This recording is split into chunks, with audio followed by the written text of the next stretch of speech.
Good afternoon, students. Namaskar. 12th English medium. Today we start chapter number 4, chemical kinetics. इससे पहले हम 3 chapters का study कर चुके हैं. सॉल्यूशन पढ़ चुके हैं, कोऑर्डिनेशन कंपाउंड पढ़ चुके हैं और मेटलर्जी पढ़ रहे हैं. आज हम 12th का टॉपिक नंबर 4. ठीक है, वैसे भी 4 है और चैप्टर भी 4 है. Chemical kinetics. केमिकल काइनेटिक्स और ये आपका बोर्ड मार्क्स रहने वाला है इसका 3. बोर्ड मार्क्स रहने वाला है इसका 3. तो बोर्ड मार्क्स 3. नेक्स्ट अब आगे की स्टडी करते हैं. तो होगा क्या इसमें? The branch of chemistry. Branch of chemistry in which we study about rate of reaction, comma, affecting factor and its mechanism is chemical kinetics. Chemistry की ब्रांच जिसमें rate of reaction, effecting factor और mechanism का study होता है वो क्या कहलाती है आपके पास? काइनेटिक्स कहलाती है. अब रेट ऑफ रिएक्शन है आपके पास, तो रेट चल रही है, तो रेट की बेसिस पर टाइप्स ऑफ रिएक्शंस. तो नेक्स्ट होता है आपके पास types of reaction. Types of reaction क्या होगी भाई? देखो, तो रेट की बेसिस पर रिएक्शन 3 तरह से हो सकती है. वेरी स्लो, तो पहली रिएक्शन होगी सपोज करो वेरी फास्ट, जो बहुत तेज चलती है. नेक्स्ट सेकंड हो सकती है आपके पास वेरी स्लो, और थर्ड हो सकती है मॉडरेट या स्लो. स्लो कह दो या कह दो मीडियम, मॉडरेट रिएक्शंस. देखो, वेरी फास्ट रिएक्शन पलक झपकने से पहले पूरी हो जाए, तो chemical reactions which are occur 10⁻⁻16 to 10⁻⁻12 second. जो 10⁻12 से 10⁻12 सेकंड में पूरी हो जाए वो क्या होगी आपके पास? Very fast. एज एग्जांपल क्या हो सकता है आपका? Heat of neutralization. तो इसमें हो गया न्यूट्रलाइजेशन रिएक्शन, इसमें हो गया न्यूट्रलाइजेशन. और इसमें हो गया आपके पास PPT reactions, precipitation reaction. Neutralization reaction strong acid है, रिएक्ट करता है किसके साथ? स्ट्रॉन्ग बेस के साथ. Strong acid react with strong base, तो इससे बनेगा आपका साल्ट प्लस बनने वाला आपका वाटर. ये रिएक्शन 10⁻10 से 10⁻12 सेकंड में कंप्लीट हो जाती है, तो वेरी फास्ट. प्रिसिपिटेशन रिएक्शंस जैसे यहां आपने लिया AgNO3, रिएक्ट करा दिया इसको साल्ट से, तो करने से इसका क्या हुआ? AgCl का प्रेसिपिटेट बना और यहां से इवॉल्व हो गया NaNO3. तो ये जो आपके पास प्रेसिपिटेट बना है और ये जो आपका साल्ट बना है इसको बोलते हैं न्यूट्रलाइजेशन और precipitated reactions. Both are occurs 10⁻16 to 10⁻12 second. So these are very fast reaction. Now very slow reaction क्या होगी? very slow reactions which are occurs in years. ठीक है, कई सालों में हो, डिकेड्स या कह दो आप सेंचुरीज. कई सेंचुरीज लग जाए, कई इयर्स लग जाए, कई डिकेड्स लग जाए, ऐसी रिएक्शंस को आप क्या बोलते हो? Very slow. As rusting of iron, इसका एग्जांपल बन सकता है रस्टिंग ऑफ आयरन. या वाटर मॉलिक्यूल्स का फॉर्मेशन H2 प्लस O2 आपस में मिलकर H2O बनाते हैं, पानी बनाते हैं. अगर ये विदाउट कैटलिस्ट रिएक्शन हो तो इसमें कई मैनी इयर्स क्या होंगे? स्पेंड हो जाएंगे. तो ऐसे रिएक्शंस को आप क्या बोलते हो? Very slow. अब एक रिएक्शन वेरी फास्ट आप देख नहीं सकते, वेरी स्लो जिसको आप देखने के लिए जिंदा नहीं रहोगे. तो दोनों ही रिएक्शंस पर काइनेटिक्स का अप्लाई नहीं होगा. वेरी फास्ट और वेरी स्लो रिएक्शंस पर काइनेटिक एप्लीकेबल नहीं होगी, बिकॉज एक तो बहुत ज्यादा फास्ट है और एक बहुत ज्यादा धीमी है. तो फिर मॉडरेट या स्लो रिएक्शंस क्या होगी? Reactions which are occur in some minutes, seconds, hours, week या यूं बोल सकते हो मंथ। जो कुछ मंथ में, कुछ वीक्स में, कुछ ओवर्स में, कुछ सेकंड में या कुछ मिनट्स में पूरी हो जाए वो क्या कहलाती है? मॉडर्न रिएक्शन कहलाती है। जैसे हाइड्रोलाइसिस ऑफ ईस्टर, जैसे CH3 C double bond O O C2H5 plus H2। ठीक है, अगर ये डिसोशिएट होगा तो O पर माइनस, कार्बन पर प्लस। ऐसे H2 डिसोशिएट होगा तो H प्लस OH माइनस। तो इससे बन गया CH3CO माइनस और H प्लस। तो यहां से बन गया आपका एसिडिक एसिड प्लस यहां से बन गया आपका C2H5OH इथेनॉल। तो एक बन गया एसिडिक एसिड और एक बन गया आपका इथेनॉल। ऐसे thermal decomposition of nitrogen pentoxide, ऐसे 2N2O5 ये डिसोशिएट होता है तो यहां होगा आपके पास 2 × 2 4 4NO2 प्लस O2। इसका थर्मल डिकम्पोजिशन भी क्या है? स्लो रिएक्शंस है। तो नाइट्रोजन पेंटाऑक्साइड का थर्मल डिकम्पोजिशन और ईस्टर का हाइड्रोलाइसिस, कौन सी रिएक्शन आपके पास स्लो या मॉडर्न रिएक्शन कहलाती है? तो आप कह सकते हो क्या वेरी फास्ट और वेरी स्लो रिएक्शन क्या नहीं हो सकती आपके पास? नॉट एप्लीकेबल इन काइनेटिक्स, ये काइनेटिक्स में एप्लीकेबल नहीं। जबकि मॉडर्न रिएक्शन पर आप क्या कर सकते हो? काइनेटिक्स का यूज कर सकते हो। नेक्स्ट तो क्या हो गया भाई? What is chemical kinetics? The branch of chemistry in which study about rate of reaction, effective factor, mechanism. On the basis of rate of reaction, types of reaction 3, very fast, very slow and modern. Now rate of reaction क्या होगा? तो ये है आपका rate of reaction plus minus dC upon dt। इसको आप क्या बोलते हो? रेट ऑफ रिएक्शन कहते हैं। जहां पर देखो dC ये है क्या? Change in concentration, change in concentration, और ये आपके पास dt तो चेंज इन टाइम। प्लस का मतलब है प्रोडक्शन, प्लस का मतलब हो गया प्रोडक्शन रेट, प्रोडक्शन रेट, और माइनस का मतलब हो गया, यूं कह सकते हो आप टूट गया, मतलब डिप्लेक्ट हो गया, या बोल दो आप ये जैसे प्रोडक्शन है तो वो क्या हो सकता है? आप माइनस का मतलब क्या हो गया? डिसोसिएशन रेट हो गया। ये हो गया आपका डिसोसिएशन रेट। नहीं तो एक काम कर दो, ये जैसे बन रहा है तो प्रकट होता है तो एपीरियंस, एपीरियंस, और ये हो गया आपका डी एपीरियंस, एपीरियंस और डी एपीरियंस। ये अपीरियंस रेट है और ये डी एपीरियंस रेट है। तो what means rate of reaction? In specific time interval change in concentration of reactant and product is known as rate of reaction, where plus sign shows appearance rate of product and minus sign shows de-appearance rate of reactant। ठीक है, next आगे उसके बाद की बात करते हैं कि जैसे ये कंसंट्रेशन और टाइम बना तो इसकी बेसिस पर कंसंट्रेशन और टाइम के बीच में जो कर्व डाला जाएगा, इधर ले लो कंसंट्रेशन और इधर क्या हो गया आपका टाइम। तो कंसंट्रेशन और टाइम में कर्व डाला गया है तो होता क्या है? रिएक्टेंट तो हमेशा टूटेगा तभी प्रोडक्ट का फॉर्मेशन होगा। तो रिएक्टेंट तो पहले इनफाइनाइट कंसंट्रेशन से आता क्या होता है? कांस्टेंट। ठीक है, तो ये ग्राफ किसका हो गया? रिएक्टेंट का।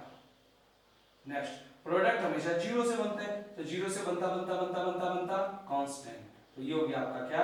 प्रोडक्ट। बट कंसंट्रेशन जहां दोनों इक्वल हो जाते हैं वहां क्या बनेगा? आपका इक्विलिब्रियम का फॉर्मेशन होगा। ये है आपका इक्विलिब्रियम। तो कंसंट्रेशन एट विच, या यूं कह दो point eight which concentration of reactant and product become same is equilibrium. जहां दोनों की कंसंट्रेशन इक्वल हो जाती है वो इक्विलिब्रियम है। और रिएक्टेंट हमेशा क्या होगा? टूटेगा तो इनफाइनाइट से गिरता नीचे। प्रोडक्ट का हमेशा फॉर्मेशन होता है तो जीरो से चढ़ता कांस्टेंट। तो ये हो गया कंसंट्रेशन और टाइम के बीच का। पर काइनेटिक्स में क्लास 11 में आपने इक्विलिब्रियम पढ़ा, इक्विलिब्रियम में लॉ ऑफ मास एक्शन देखा, मींस गुलबर्ग और बाकी का लॉ क्या बोलता है? किसी भी रिएक्शन का रेट ऑफ रिएक्शन किस पर डिपेंड करता है? Active mass of reactant. तो केमिकल काइनेटिक्स में हमें रिएक्टेंट से मतलब है, बिकॉज जब तक रिएक्टेंट मॉलिक्यूल्स डिसोशिएट नहीं होगा प्रोडक्ट का फॉर्मेशन नहीं होने वाला है। तो आप यहाँ क्या कह सकते हो, एक तरफ ले लो डीसी, मतलब कह सकते हो आप डीसी, और एक तरफ ले लो डीटी, डीटी मतलब टाइम, ये होगा rate of reaction, rate of reaction. और रेट ऑफ रिएक्शन किस पर डिपेंड करता है, रिएक्टेंट पर, तो ये रिएक्टेंट मॉलिक्यूल्स हो गया और ये कांस्टेंट। तो रिएक्टेंट की कंसंट्रेशन इनफाइनाइट से गिरती गिरती गिरती गिरती गिरती कहां तक चली गई आपके पास, कांस्टेंट हो गई। मींस जब कंसंट्रेशन ज्यादा है तो ये क्या होगा आपके पास, डिक्रीज होगा फास्टली, यहां होता है आपके पास फास्टली, फास्टली डिक्रीज, जबकि यहां क्या होगा, डिक्रीज तो होगा पर स्लोली, यहां होगा स्लोली डिक्रीज। पहले पहले कंसंट्रेशन ज्यादा होती है तो फास्टली होता है, फिर कंसंट्रेशन कम होती है तो धीरे धीरे टूटता है। तो इस बात को क्या कहेंगे, इनिशियल में फास्टली, आफ्टर देन धीरे धीरे, मतलब एक्सपोनेंशियल। इसको क्या बोलते हैं हम दोनों को मिलाकर, इसको बोलेंगे एक्सपोनेंशियल। एक्सपोनेंशियल क्या होती है, कंसंट्रेशन डिक्रीज होती है और फाइनली देखो जाके क्या हो जाती है, कांस्टेंट हो जाती है। इस ग्राफ को हम बोलते हैं इनफाइनाइट, इनफाइनाइट सिमिली। क्या बोलोगे इसको, इनफाइनाइट सिमिली या इनफाइनाइट सिमिली। तो क्या, when draw curve between rate of reaction and time, then concentration decrease fastly in initial and slowly in between, means rate decrease exponential and finally becomes constant. This curve is known as infinite simile.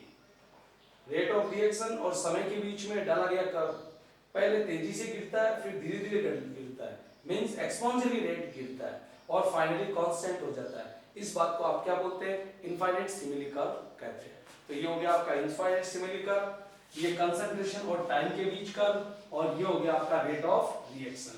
अब types of rate of reaction देखते हैं कि इसमें type क्या होगा। तो next देखो types of rate of reaction. तो नेक्स्ट है आपका types of rate of reaction. Types of rate of reaction, तो टाइप्स में तीन टाइप का होता है। कौन कौन सा होगा, सबसे पहला होगा इनिशियल रेट, ठीक है। तो सबसे पहला हो गया आपका इनिशियल रेट, इनिशियल रेट। फिर हो आपके पास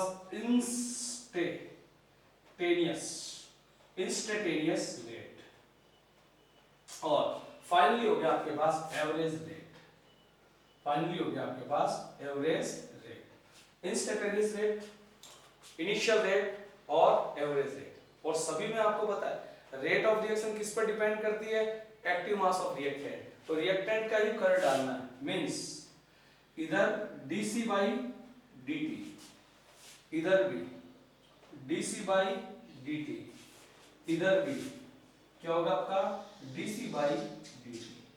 नेक्स्ट कर्व कैसा होगा, रिएक्टेंट पर डिपेंड करता है, दैट मींस यू। कोई भी रेट रिएक्टेंट पर डिपेंड करता है, यू, रिएक्टेंट पर डिपेंड करता है यू।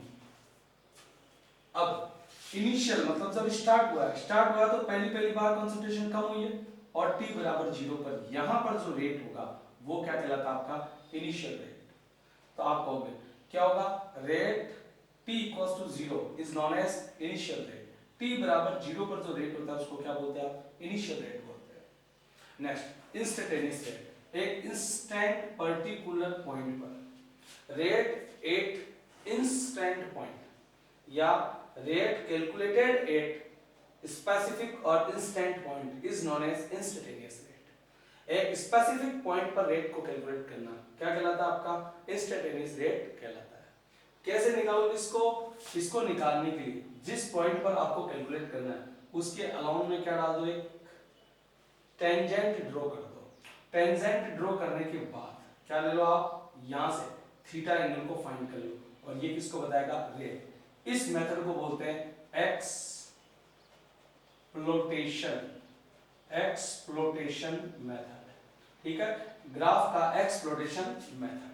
और कैसे निकालते हैं, फॉर्मूला डीसी बाई डीटी, जो पहले निकालते थे प्लस माइनस, लेकिन उस पर लिमिट आपको क्या होगी लगानी पड़ेगी, limit delta tends to 0।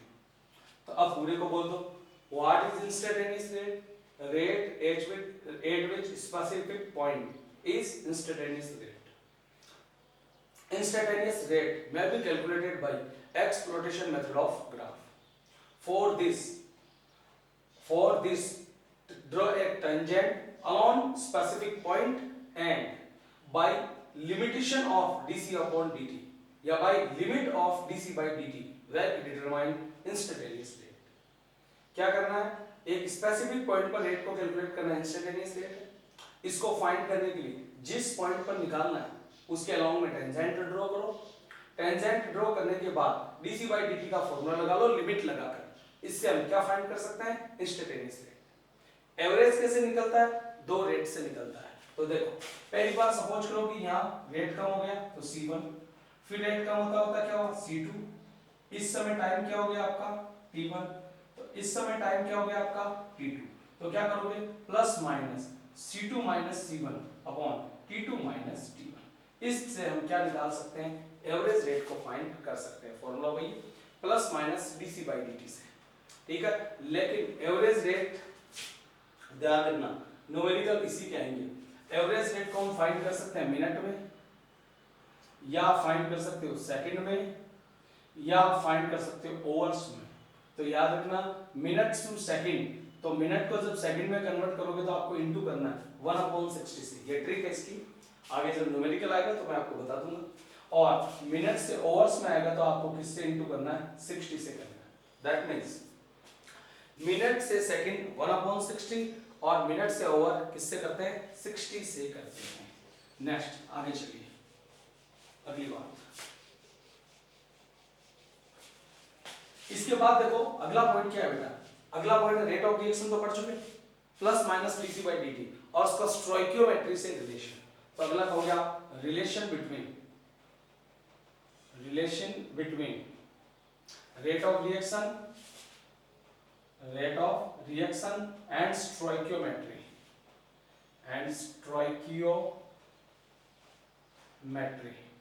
Rate of reaction stoichiometry के बीच में रिलेशन। तो सबसे पहले स्टोइकियोमेट्री क्या है? यह है क्यूमा, ऐसे याद कर लो। स्टोइकियोमेट्री इज क्यूमा। क्यू मतलब quantitative mass relation which shows equation is balance or not। या यूं कह सकते हो स्टोइकियोमेट्री क्वांटिटेटिव मास रिलेशन है जो किसी रिएक्शन के बैलेंस होने को प्रूव करती है। तो stoichiometry is quantitative mass relationship which shows reaction may be balanced or not। ठीक है। अब उसको रेट ऑफ रिएक्शन सीधा होता है आपके पास dc by dt। अब किसी रिएक्शंस का स्टोइकियोमेट्री आपको लिखना है तो कैसे लिखोगे? जैसे रिएक्शन सपोज करो 2a plus 3b equals to 4c plus 5d, suppose करो ये रिएक्शन दे दिया आपको। तो इसमें सबसे पहले इसको dc by dt के फॉर्म में लिखो। a की कंसंट्रेशन, b की कंसंट्रेशन, c की कंसंट्रेशन, d की कंसंट्रेशन। तो कंसंट्रेशन को लिख दिया आपने dA upon dt equals to दूसरे लिखा dB upon dt equals to dc by dt equals to dd by dt।